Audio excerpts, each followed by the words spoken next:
सनातन परंपरा में दीपावली की शुरुआत धनतेरस से हो जाती है। कार्तिक मास के कृष्ण पक्ष की त्रयोदशी की तिथि को धनतेरस के नाम से जाना जाता है। ये धन की देवी लक्ष्मी के स्वागत का त्योहार है। वहीं इसे आयुर्वेद की नज़र में भी बड़ा ही खास दिन माना जाता है। इस दिन देवताओं के वैद्य धन्वंतरि का जन्म हुआ था। सनातन परंपरा में निरोगी शरीर ही सबसे बड़ा धन माना जाता है। इसीलिए धनतेरस ऐश्वर्य और आरोग्य दोनों ही दृष्टि से महत्वपूर्ण त्योहार है। दोस्तों, इसीलिए धन्वंतरि को औषधि और जड़ी बूटियों के देवता का त्योहार भी माना जाता है। धन त्रयोदशी के दिन भगवान धन्वंतरि का जन्म हुआ था और इसीलिए इस दिन को धनतेरस के रूप में पूजा जाता है। मान्यता है कि भगवान धन्वंतरि विष्णु जी के ही अवतार हैं। पौराणिक कथा के अनुसार भगवान धन्वंतरि समुद्र मंथन से जब बाहर आए थे, उस समय उनके हाथ में अमृत से भरा हुआ कलश था। यही वजह है कि धनतेरस के दिन बर्तन, सोना, चांदी, गहने खरीदने की परंपरा है।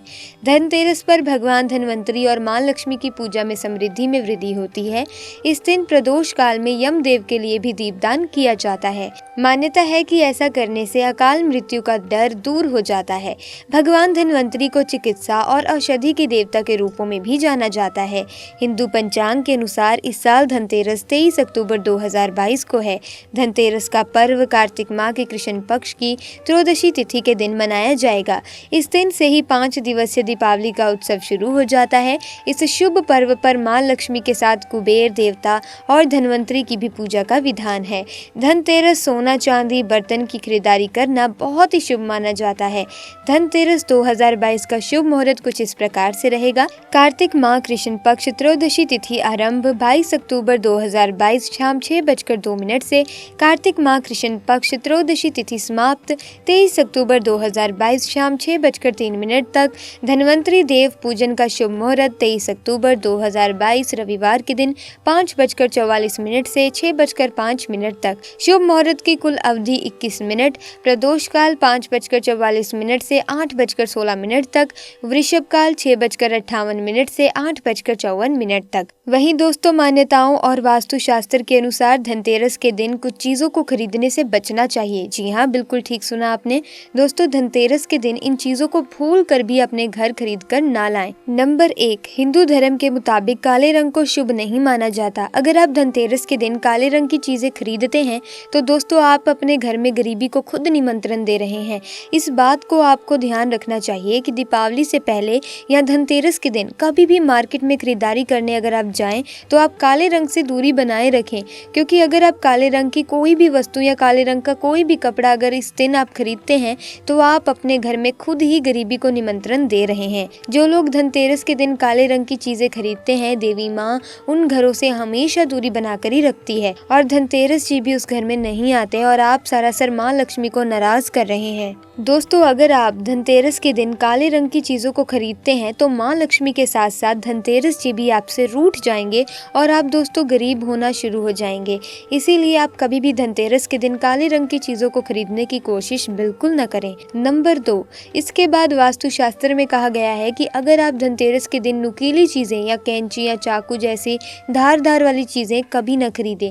अगर आप इन चीजों को अपने घर में दोस्तों खरीद कर लाते हैं तो आपके घर में गरीबी आ जाएगी, दरिद्रता आ जाएगी और आप भयंकर गरीबी का सामना करना शुरू कर देंगे। नंबर 3, दोस्तों, स्टील से बनी चीजें। धनतेरस के दिन बहुत से लोग स्टील के बर्तन घर ले आते हैं, जबकि इन्हें खरीदने से बचना चाहिए। स्टील शुद्ध धातु नहीं है, इस पर राहु का प्रभाव भी ज्यादा होता है। आपको सिर्फ प्राकृतिक धातु की ही खरीदारी करनी चाहिए। मानव निर्मित धातु में से केवल पीतल खरीदा जा सकता है। इसके अलावा एल्यूमिनियम का सामान, धनतेरस पर कुछ लोग एल्यूमिनियम के बर्तन या सामान भी खरीद लेते हैं। इस धातु पर भी राहु का प्रभाव अधिक होता है। दोस्तों, एल्यूमिनियम को दुर्भाग्य का सूचक माना गया है। त्योहार पर एल्यूमिनियम की कोई भी चीज घर में लाने से बचें। लोहे की वस्तुएं, ज्योतिष शास्त्र के अनुसार लोहे को शनिदेव का कारक माना जाता है। इसीलिए लोहे से बनी चीजों को धनतेरस पर भूल कर भी खरीदने की गलती ना करें। ऐसा करने से त्योहार पर धन कुबेर की कृपा नहीं होती। धनतेरस पर इन चीजों को खरीदना शुभ नहीं माना जाता। नुकीली या धारदार चीजें, धनतेरस के दिन धारदार वस्तुएं खरीदने से बचें। इस दिन चाकू, कैंची, पिन, सुई या कोई भी धारदार सामान खरीदने से सख्त परहेज करना चाहिए। प्लास्टिक का सामान, धनतेरस पर कुछ लोग प्लास्टिक की बनी चीजें घर ले आते हैं। बता दें कि प्लास्टिक बरकत नहीं देता। इसीलिए धनतेरस पर प्लास्टिक से बना किसी भी तरह का सामान घर लेकर ना आए। इसके साथ दोस्तों, धनतेरस के दिन आप गरीबी से अगर बचना चाहते हैं और आप चाहते हैं कि माँ लक्ष्मी आपसे कभी रूठ ना सके, तो उसके लिए कुछ विशेष सावधानियां हैं। आप इन विशेष सावधानियों को धनतेरस के दिन ज़रूर आजमाएं। दोस्तों, धनतेरस से पहले घर की साफ सफाई का काम पूरा कर लें। धनतेरस के दिन स्वच्छ घर में ही भगवान धनवंतरी और माता लक्ष्मी और कुबेर का स्वागत करें। अगर आप अपने घर में माता लक्ष्मी का आगमन करवाना चाहते हैं और आप चाहते हैं कि माता लक्ष्मी आपके घर में अपने पांव रख दे, तो आप धनतेरस से पहले अपने घर की साफ सफाई ज़रूर करवा लें। अगर आप अपने घर की साफ सफाई नहीं करोगे तो दोस्तों, माता लक्ष्मी आपके घर में नहीं आएंगी, क्योंकि जहाँ पर साफ सफाई नहीं होती, जिस घर में स्वच्छता नहीं होती, उस घर में माँ देवी कैसे वास कर सकती हैं। जिस घर में स्वच्छता होती है उसी घर में ही देवी देवता अपने पांव रखते हैं, अपना आगमन करते हैं। तो दोस्तों, आप आज से ही अपने घर की साफ सफाई का कार्य शुरू कर दीजिए। चांदी या सोना खरीदना भी इस दिन बहुत ही शुभ होता है। आप चाहें तो चांदी का एक सिक्का ले आएं और इस दिन, इसके अलावा दोस्तों, शास्त्रों में कहा गया है कि धनतेरस के दिन बर्तन खरीदने के बाद जब आप घर उस बर्तन को लाते हैं तो आप उस बर्तन को खाली बिल्कुल ना रखें। दोस्तों, उसमें कुछ मीठा ज़रूर डाल दें। अगर बर्तन छोटा है या गहरा नहीं है तो आप उस बर्तन के साथ मीठा ज़रूर लेकर आएँ घर में। अगर आप अपने घर में धनतेरस के दिन जो बर्तन लाते हैं उसे आप खाली कर देते हैं या खाली रखते हैं तो दोस्तों, आपका घर भी खाली हो जाएगा। इसीलिए आप इस बात का विशेष रूप से ध्यान रखें कि आपके घर में जो भी बर्तन आ रहा है उस बर्तन को आप खाली छोड़ने की भूल ना करें। इसके बाद दोस्तों, शास्त्रों में कहा गया है कि धनतेरस के दिन तिजोरी में अक्षत यानी कि चावल के दाने रखे जाते हैं। ध्यान रहे कि अक्षत खंडित ना हो, यानी कि टूटे हुए अक्षत नहीं रखने चाहिए। अगर आप खंडित अक्षत अपनी तिजोरी में रखते हैं तो आपकी तिजोरी भी खंडित हो जाती है। इसीलिए जब भी आप अपनी तिजोरी में अखंडित अक्षत रखें तो वो खंडित नहीं होने चाहिए। इस बात का भी ध्यान रखें कि धनतेरस के दिन उधार लेना या उधार देना आपके लिए सही नहीं है। धनतेरस के दिन आप इस बात का विशेष ध्यान रखें कि ना तो आपको किसी से उधार लेना है और ना ही किसी को आपको उधार देना है। अगर आप धनतेरस के दिन ऐसा करते हैं तो माँ लक्ष्मी आपसे नाराज हो जाएंगी। इसीलिए आप इस बात का खास रूप से ख्याल रखें कि धनतेरस के दिन आप पैसों का लेन देन करें तो किसी को उधार ना दें और ना ही किसी से उधार लें।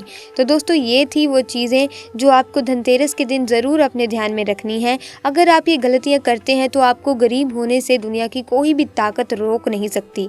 धार्मिक मान्यताओं के अनुसार धनतेरस के दिन शुभ मुहूर्त में इन वस्तुओं की खरीदारी धन वैभव में वृद्धि करने वाली मानी जाती है। हालांकि धनतेरस पर कुछ ऐसे काम भी होते हैं जिनको करने से बचना चाहिए।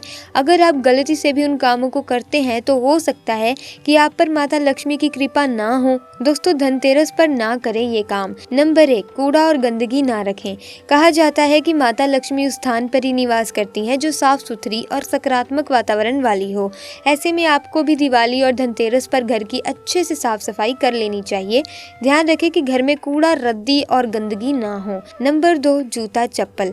वास्तुशास्त्र में घर के मुख्य दरवाजे को बहुत ही महत्वपूर्ण माना गया है। उसे सकारात्मकता का वाहक माना जाता है। घर के मुख्य दरवाजे के ठीक सामने कोई पेड़, बीम या कोई रुकावट नहीं होनी चाहिए। प्रवेश आसान होना चाहिए। घर के मुख्य द्वार को सजाकर रखें और वहां जूता चप्पल नहीं रखना चाहिए। धनतेरस और दिवाली के दिन माता लक्ष्मी का आगमन मुख्य द्वार से ही होगा। ऐसे में उसे साफ सुथरा और सुंदर रखें।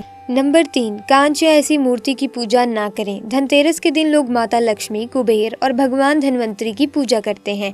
इस दिन आपको ध्यान रखना है कि आप कांच या प्लास्टर ऑफ पेरिस से बनी मूर्तियों का पूजन ना करें। इसके अलावा दोस्तों, सोना मना होता है। धार्मिक मान्यताओं के अनुसार व्यक्ति को दिन में नहीं सोना चाहिए। धनतेरस और दिवाली को दिन में सोने से आलस्य और नकारात्मकता आती है। इस दिन परिवार के सदस्यों को प्रेम से रहना चाहिए। घर में कलह और झगड़े से बचें। तो दोस्तों, आज की वीडियो में बस इतनी ही जानकारी। मिलेंगे अन्य वीडियो में नई जानकारी के साथ। वीडियो अच्छी लगी, वीडियो को लाइक कीजिए, शेयर कीजिए और अगर आपने अभी तक चैनल को सब्सक्राइब नहीं किया, जल्दी से सब्सक्राइब कीजिए। दोस्तों, आपका बहुत बहुत धन्यवाद।